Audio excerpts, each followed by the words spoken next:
স্থানীয় সরকার প্রকৌশল অধিদপ্তরের এলজিইডি প্রধান প্রকৌশলী আব্দুর রশিদ মিয়া এখন পরিচিত দুর্নীতির মিয়া ভাই নামে। বঙ্গবন্ধু প্রকৌশলী পরিষদের নেতা থেকে সরাসরি চাকরি জীবনে এসে গড়ে তুলেছেন বিপুল সম্পদ। অভিযোগ রয়েছে ৩০০ কোটিরও বেশি টাকার অবৈধ সম্পদের মালিক হয়েছেন তিনি।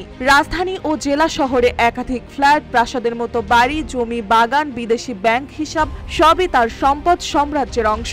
অথচ সরকারি বেতনে এমন সম্পদ গড়া সম্ভব নয়। এতেই শেষ নয়, টেন্ডার বাণিজ্য, তার প্রভাব আরো ভয়াবহ। দুদকের অনুসন্ধানে দেখা গেছে শ্রী ফাতিমা জাকিয়ার নামে অন্তত ১২টি ঠিকাদারি প্রতিষ্ঠান রয়েছে। শুধু ২০২১-২২ অর্থ বছরেই এই প্রতিষ্ঠানগুলো পেয়েছে প্রায় ১,২০০ কোটি টাকার কাজ। RICL TMX, যুগের পর যুগ স্থাপনা থাকে মজবুত। অভিযোগ রয়েছে টেন্ডারের আগে থেকে ঠিক হয়ে যেত কারা কাজ পাবে। প্রতিযোগিতা ছিল নিছক আনুষ্ঠানিকতা।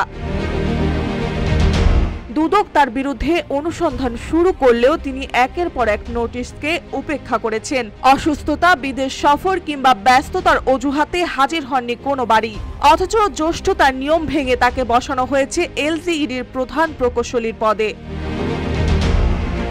এলজিইডি প্রতি বছর ৩৫ থেকে ৪০ হাজার কোটি টাকার উন্নয়ন প্রকল্প বাস্তবায়ন করে, কিন্তু দুর্নীতির প্রভাব পড়েছে সরাসরি জনগণের জীবনে। ২০২২-২৩ অর্থ বছরে সমাপ্ত হওয়া ৫৭টি প্রকল্পের মধ্যে ১৪টি ৬ মাসের মধ্যে নষ্ট হয়ে যায়। টিআইবির তথ্য অনুযায়ী এলজিইডির প্রকল্পে অপচয়ের হার প্রায় ৪০%।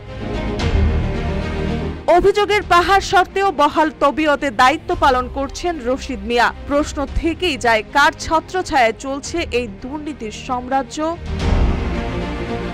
মার্জিয়া মৌ, রূপালী বাংলাদেশ।